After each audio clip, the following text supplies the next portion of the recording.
to each other, to the wonderful connection that keeps us all together. Just hold your loved ones, the vision for your life and for this church in your heart. And just wrap it up with all the goodness that we share here. There's so much good here. And we're so grateful to be in this building, to be in each other's lives, and to be in the loving, tender, caring hands of God. Yeah. And let's speak our opening statement together. There is only one presence and one power in the universe and in my life, God the good, omnipotence. Right, Brenda?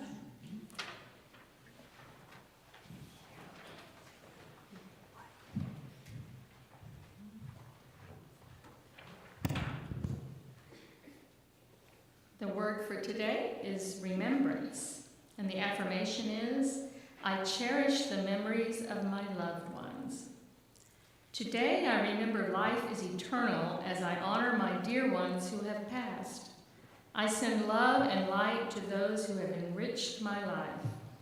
My heart beams with love and gratitude as I cherish the memories I hold so dearly. I honor and reflect on the relationships that have meant so much to me. I open my heart, allowing myself to feel the tenderness of my emotions. I sense my relatives' love, a reminder their presence is alive in my heart. I visit my memories in the stillness, grateful for the time we spent together. My beloved's love, wisdom, and strength are in me. As I remember these special ones, their memory will be a blessing that transcends time and space. And from Luke 22, verse 19, then he took a loaf of bread, and when he had given thanks, he broke it and gave it to them, saying, "This is my body, which is given for you. Do this in remembrance of me." And I'll repeat the affirmation, and then you can say it with me. I cherish the memories of my loved ones. Together? I cherish the memories of my loved ones. Amen. Thank you, Brenda. Now, let's sing a hymn. Get that energy up. 318, Love Come A-Trickling Down. And we're going to sing it with energy and enthusiasm. And I like to change trickling to something a little more generous, something a little more tumbling down. How's that? Love come a-tumbling down? We need more. Hit it, Avery.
Christ and one another. Love and greet the people. See the enthusiasm. Yay! Let's gonna do this.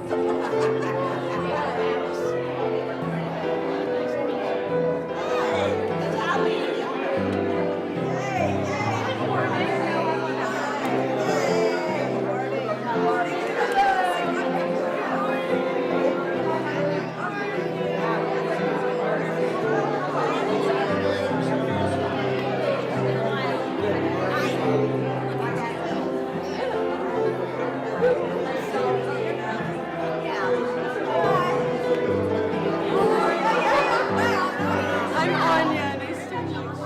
Yes. Good morning. I'm Anya. I'm Tally's daughter. Oh.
Rein it in, my little chickadees.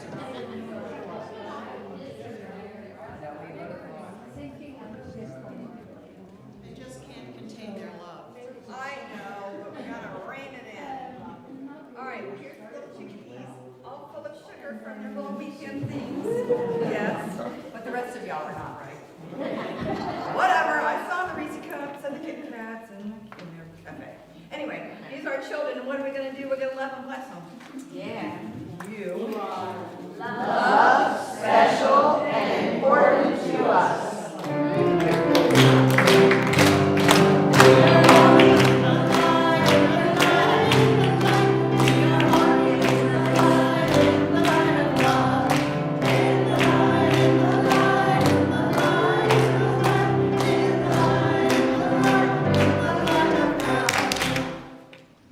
First, they have to make the stop into the cafe to get their coffee that they made right at 11 o'clock.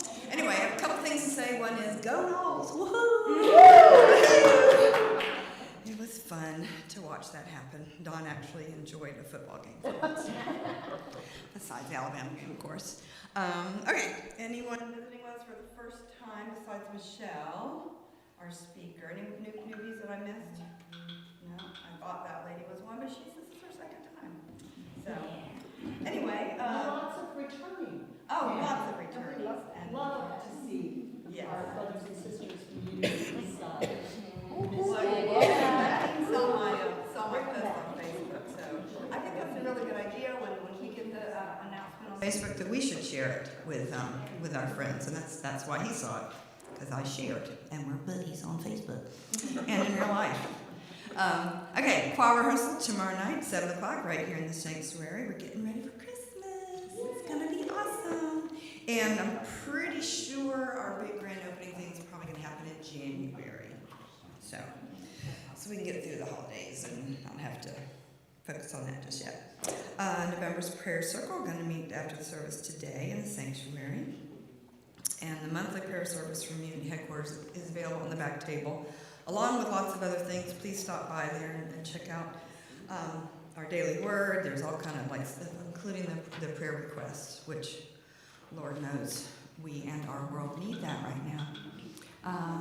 And so this week begins our food drive for Echo, which there's 2 different boxes. There's a decorated one for that, and then there's Marla's. Where are they? They're okay. And then, okay. And what's, I'm seeing something there next to the table. Is that the Echo? That's the Echo. Okay. Do y'all would that help to have little reminders of that in the flash to bring stuff? Because I know y'all go shopping at the grocery stores all the time, just like me. So just get a little extra for our brothers and sisters. Be sure to look in the bulletin and the flash for all of our ongoing classes and take notice of some new opportunities. I do want to put a plug in for our Thursday night singing meditation, which is right here. I just can't even tell you. It's really, really wonderful to just sing and not worry about your voice and just be with others and meditate and be in the presence. It's divine. Lending library in the hallway. No formal thing, just get you a book and then bring it back after you're through. Refreshments in the cafe. There's some yummy things back in there. And you can also bring some refreshments too. And in the cafe is the Sacred Service volunteer book started by Kathy. Where's Kathy today? She's got a cold. Thanks for not bringing it to us, sister. And okay, that's it. And then this is my opportunity to tell you a little bit about Michelle because there won't be time in the service. So I'm going to do it now real quick. This is my girlfriend right here. She's a new friend introduced to me by Morgan. A lot of y'all know Morgan.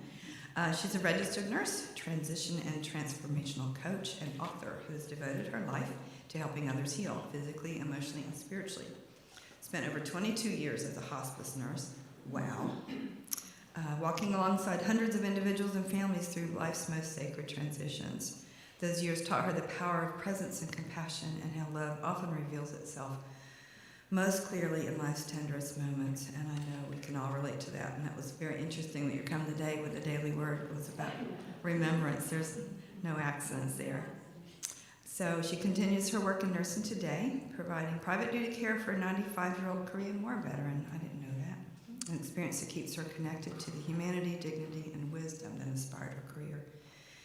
She's also opening a health and wellness practice, focused on hydration and vitamin therapy, helping people restore energy and balance from the inside out. But it was after a devastating accident, one that left her with a broken spine and a traumatic brain injury, that Michelle experienced a near-death experience which forever changed her understanding of God, healing, and consciousness. And from that awakening came her book, From Fear to Freedom, a near-death journey through darkness and awakening, and the calling she lives today to help others remember the divine light that lives within us all. I can't wait. I'm so glad you're here. And everyone else, too. Okay. So I've got some special music by two of my favorite people. And we'll just get on with it. Of course, I'll have preview. I live with it. Heard it more than once. Yes, I have.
Hard to come down off that high to meditate, isn't it?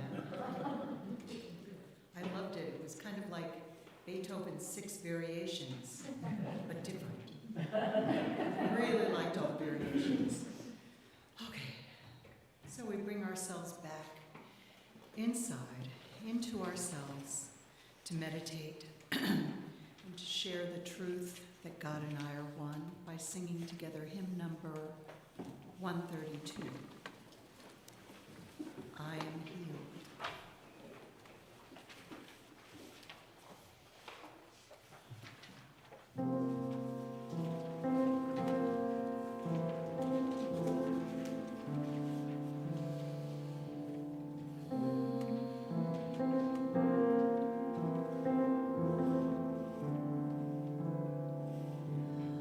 God and I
Thank you so much for welcoming me to this sacred space for me to share my story.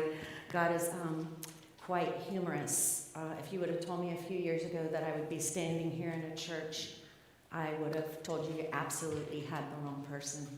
I had to kind of go through hell before I found God. And so it's ironic and divine that I get to share my story in front of all of you. So thank you very much. Bear with me. Being in a church is something that I've not been comfortable with, just with my upbringing, and I'll share a little bit of that with you here shortly. So I'm extra nervous, but thank you so much for the warm welcome, because everybody has been so warm and welcoming, so I'm feeling like I can drop into my authenticity and deliver this the best I can. So let's go ahead and start with the meditation.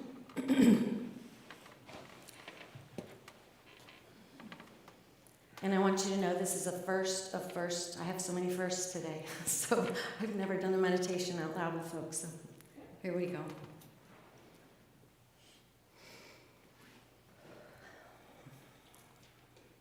Let's begin by gently closing our eyes and taking a deep breath.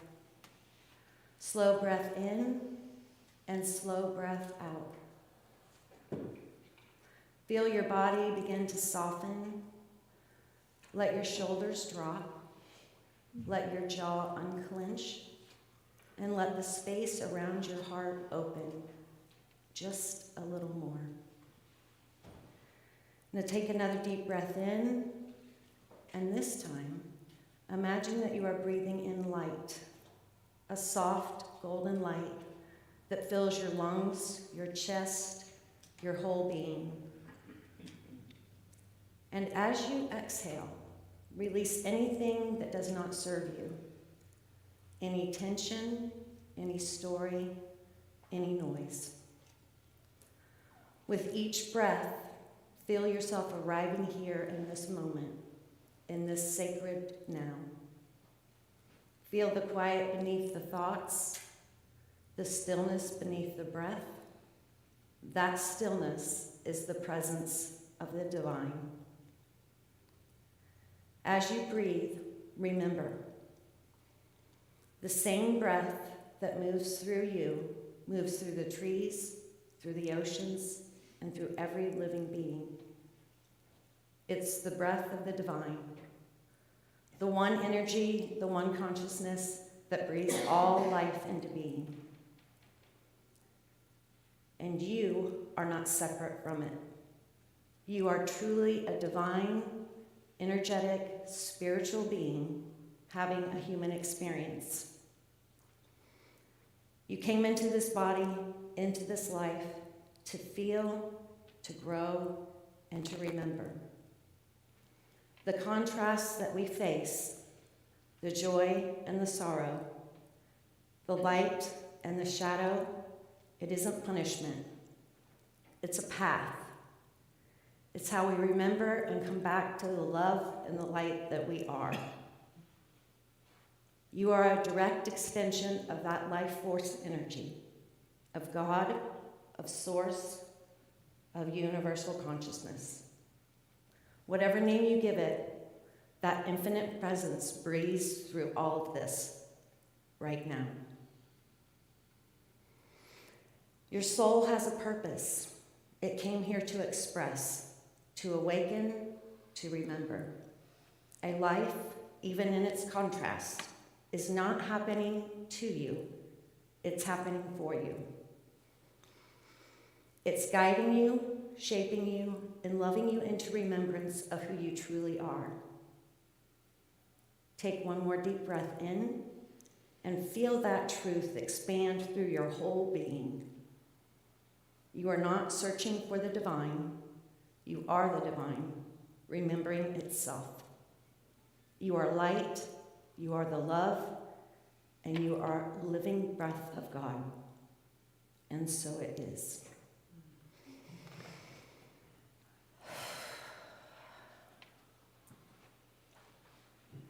I need to get a sip of water, so bear with me. All right, guys, so how many of you have heard of a near-death experience? All right, how do you? Um,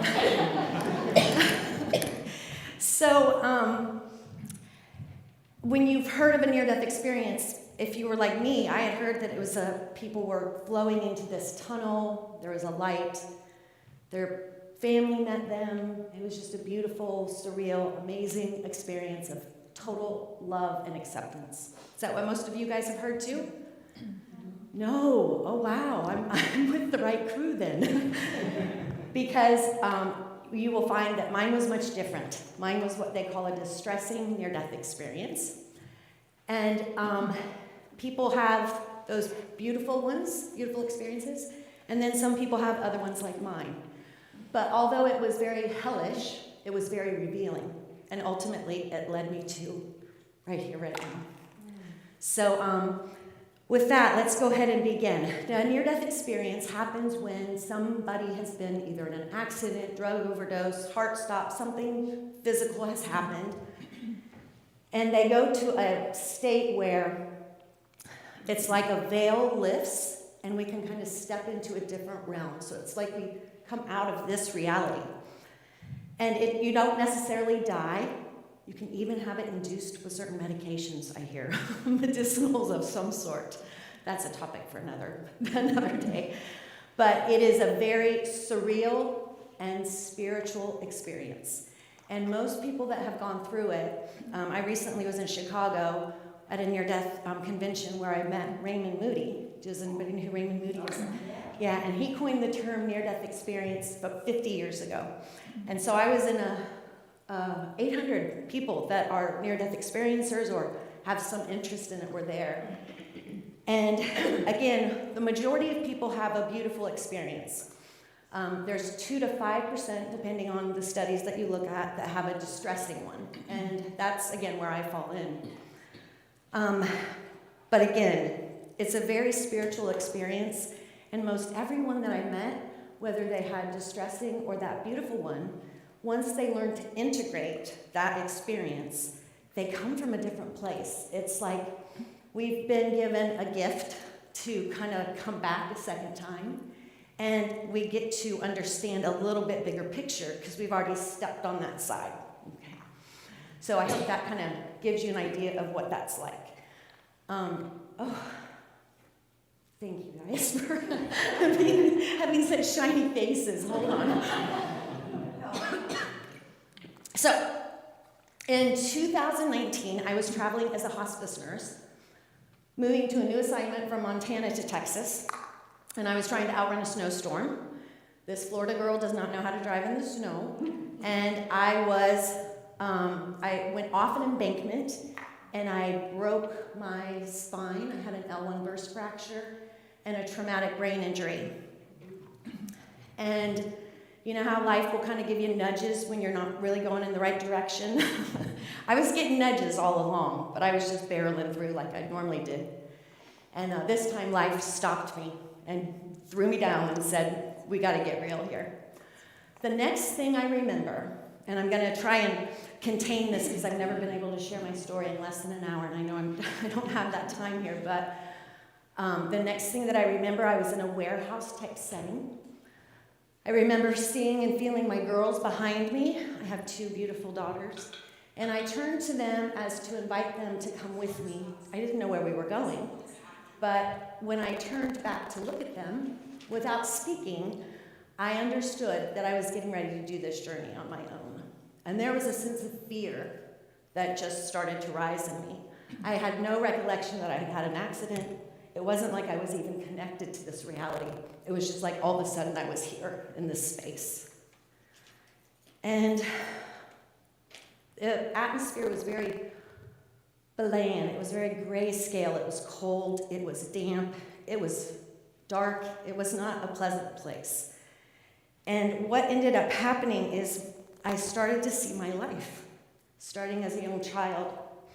And I am a survivor of physical and sexual abuse.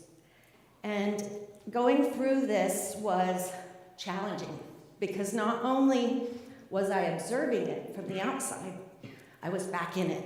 I was living the emotions. And it was heavy, it was dense, it was dark, and it was so scary. And I thought for sure at this point, I must be in hell.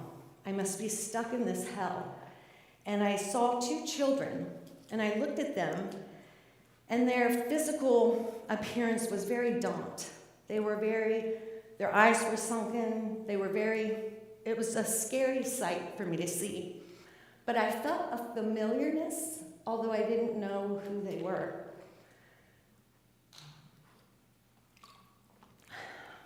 The next thing I know, I'm seeing my life as an adult, and I'm seeing myself, what it looks like and feels like to be on the other side of an unawakened Michelle.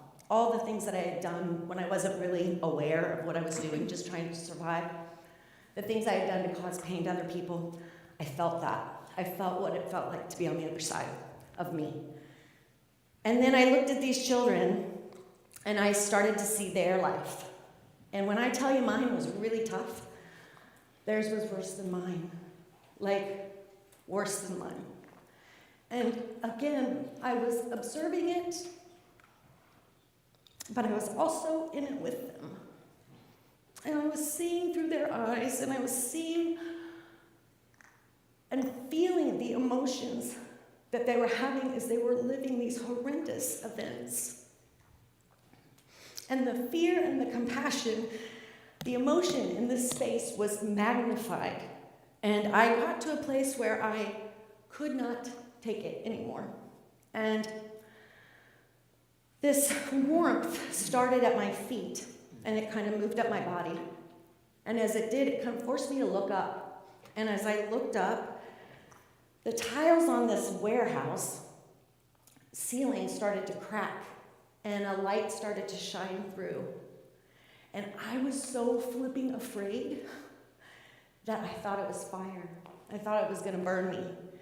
And so I bent over to brace for it. And the next thing I know, I feel this excruciating pain in my back. And I woke screaming. And I look over in the corner, and I see an African American lady sitting there. And I'm like, coming out of this that I was just in a ICU, and there's a lady sitting there, and I'm disoriented, and I'm afraid, and I'm like, who are you?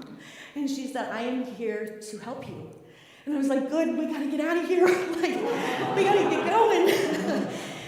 What she explained to me later is because of my traumatic brain injury, they reserve sedation because they want to make sure that your neurocomponents are coming back.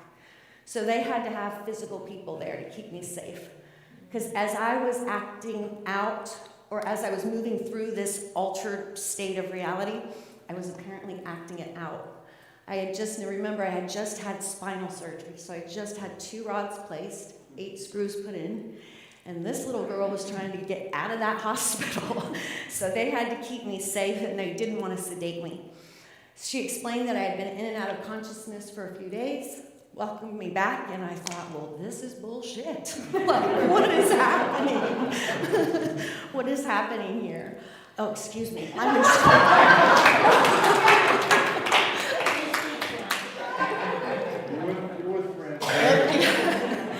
It was not a good feeling, and I was still very afraid, and I wasn't about to tell anybody what I had just been through, because first of all, I didn't want anybody to think I was a bad person, and I'd been to hell. I just didn't want to go there. So I get home, and I am going through recovery, and I start to feel these emotions, and I suck at feeling emotions from my childhood. I was very good at shoving that stuff back down where it belonged. I became addicted to pain medication. I drank way too much alcohol, and I got to the place where I was at the very bottom of the barrel. A lot of loss, a lot of emotions that wanted to rise, but I just couldn't let them because it felt so scary.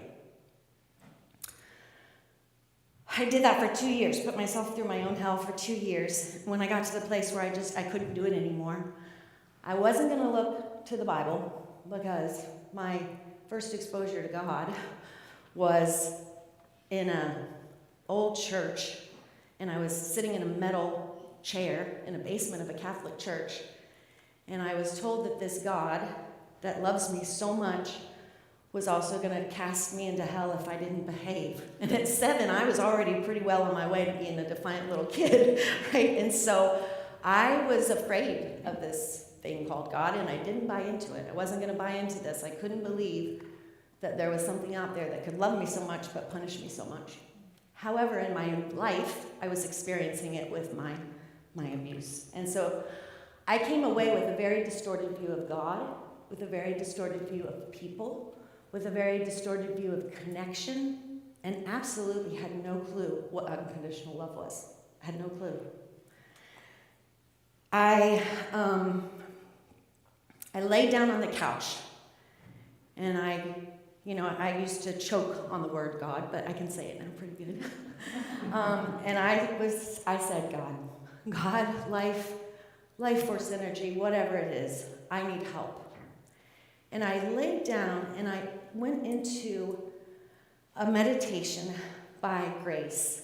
And it was as if I was being held, but I heard a voice say to me, ask yourself, what was that trying to teach you?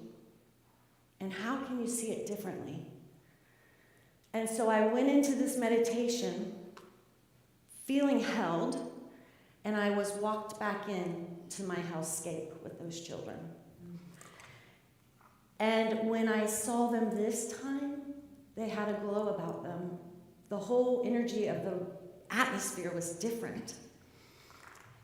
And I hear again a voice that reveals that they were my abusers.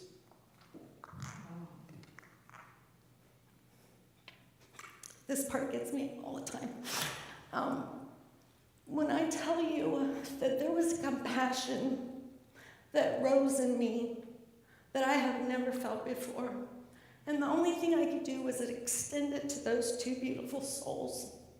And you guys, there was something that happened where a weight lifted off me that I did not even know that I was carrying. I thought I had forgiven everybody, but it still was there. And at that moment, I realized that there was a whole lot more going on here.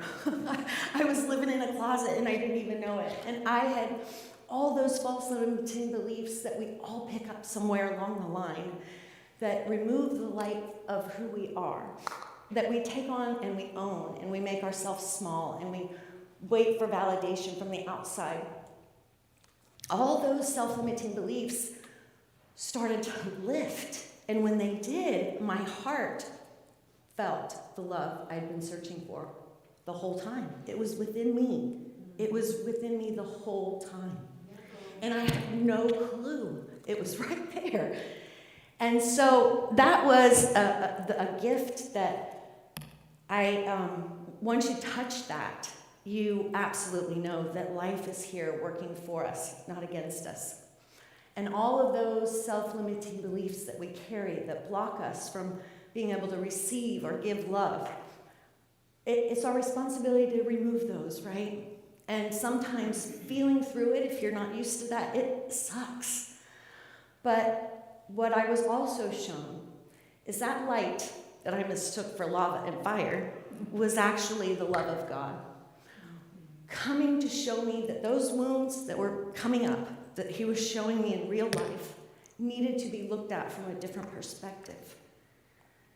And wow, it was just like taking a different seat at the table, and I saw them differently. I saw exactly why everything had happened the way it did. Not that it made it right, but I saw that their little light was so lost in their own shame and guilt and what they had gone through. And so I was able to come away and continue to come away connecting to that divine that's within and seeing people differently. Like, we all have wounds and we all have stuff that we can remove to let that little light shine. We came in with that light, and that's the only thing we're going out with. And I'm going to try and close up here because I have no idea where we are on time. I just got lost in that. You're good. So I want to take this and I want to share with you what I've come to the conclusion as a hospice nurse. Right, I've been with so many people as they make that journey from the physical to the non-physical, And I had seen, the visionary reach, and I've had so many beautiful experiences. I'll have to come back and share some of those with you, but just stuff that you can't make up. Very spiritual moments with people as they move into that non-physical energy, the energy of love and light that they have always been, that they came from, the divine. And I've also witnessed, and maybe you guys are aware of what we call terminal agitation, where people will have, very often, towards the end of life, they will become very confused and they will look like they're agitated. They will fight, they will pick, they will try to get out of the bed. And working in hospice for so many years, I never really knew what that was about. We offer medicine and, we offer condolences and try and walk people through that. But I don't know if there's a way to do a study on this. I've actually talked to Dr. Moody, but he's 80-some years old, so I don't know if he's going to want to take another project on. But what I believe with all my heart and soul is during the terminal agitation time, when we all get to the place where we're getting ready to lose our physical meat suit, right? There might come a moment where you find that you're in the same space that I was, where all this false limiting stuff has to come up and be removed, because that stuff's not going back with us. It's not. And it's just, those were the lessons that each time we could have chose love and we chose fear over love. That's where we were misaligned with the divine that's in us. And we know by the way we feel, our physical body will tell us if we are in alignment or out of alignment, if we're coming from a place of love or if we're coming from a place of fear. So as people are moving in the terminal agitation, sorry, I lost my thought there for a minute, I believe all that stuff's being undone. They look just like I did, right? And it's scary if you don't know, but I promise you it's there for you. It's there for the person going through it so that they can undo it and so they can look at it through the eyes of love and Christ consciousness and release it and then return to the divine from which they came and never left. So thank you so much. We made it.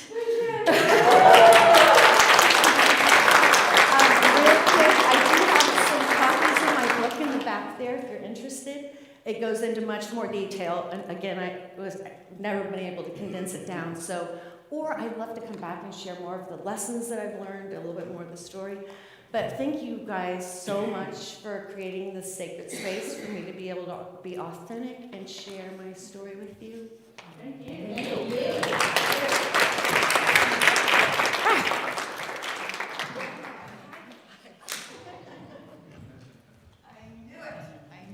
Great. I knew it.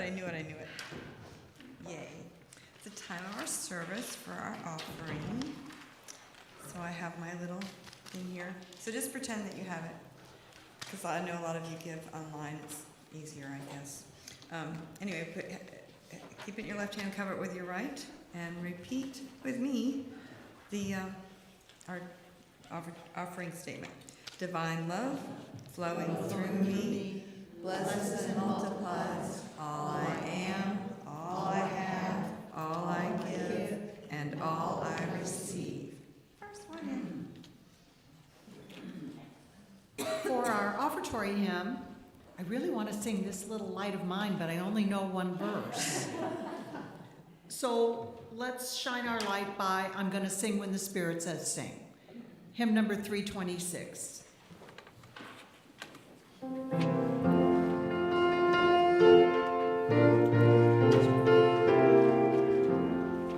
I'm gonna sing when the Spirit says sing. I'm gonna sing when the Spirit says sing. I'm gonna sing when the Spirit says sing. And obey the Spirit of the Lord. I'm gonna shout when the Spirit says shout. I'm gonna shout when the Spirit says shout. I'm gonna shout when the Spirit says shout.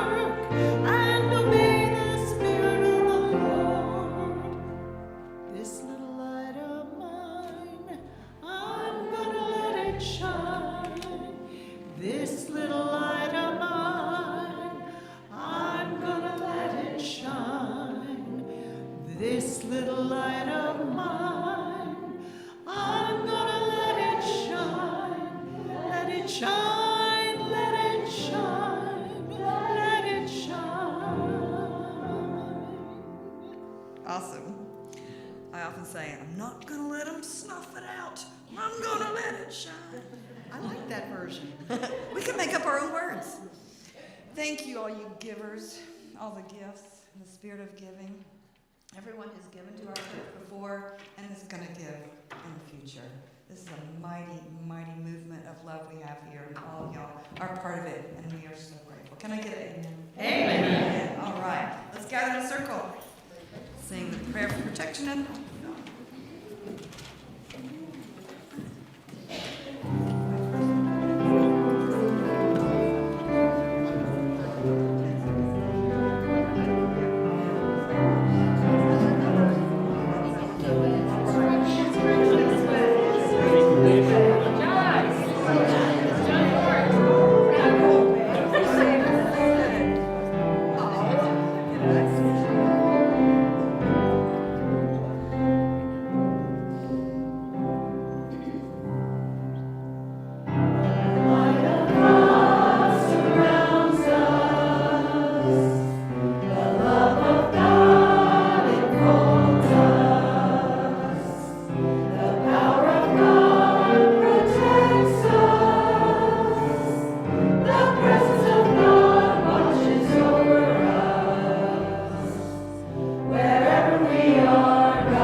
How special.